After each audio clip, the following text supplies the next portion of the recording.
उत्तर प्रदेशातील गोंडा जिल्ह्यातून एक धक्कादायक घटना समोर आली आहे. 5वी पर्यंत शिकलेल्या एका पतीने आपल्या पत्नीला ANMचा कोर्स करण्यासाठी दिवसरात्र मेहनत केली.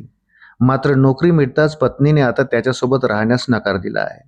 गोंडा जिल्ह्यातील मोतीगंज पोलीस ठाण्याअंतर्गत येणाऱ्या चप्रतल्ला कौरहे गावातील राजेश कुमार वर्मा याचे रेणू वर्माशी लग्न झालं होतं. रेणूने ANM कोर्स करण्याची इच्छा व्यक्त केली. राजेशने पत्नीच्या शिक्षणासाठी पंजाबला जाऊन लोखंडाच्या गोदामात हमाली केली. आपल्या 2 म्हशी 35,000 रुपयांना विकल्या आणि ऊसाच्या शेतीतून आलेले 60,000 रुपयेही तिच्या शिक्षणासाठी दिले. राजेशचा असा आरोप आहे की ANMचा कोर्स पूर्ण झाल्यावर रेणूला गोंडा येथील एका रुग्णालयात नोकरी मिळाली.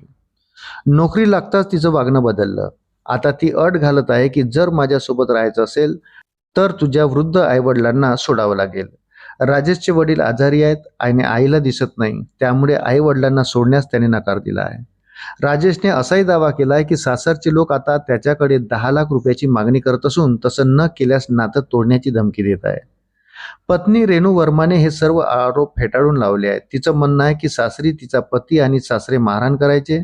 शिक्षणासाठी पतीने 1 रुपयाचीही मदत केली नाही असा दावा तिने केला आहे.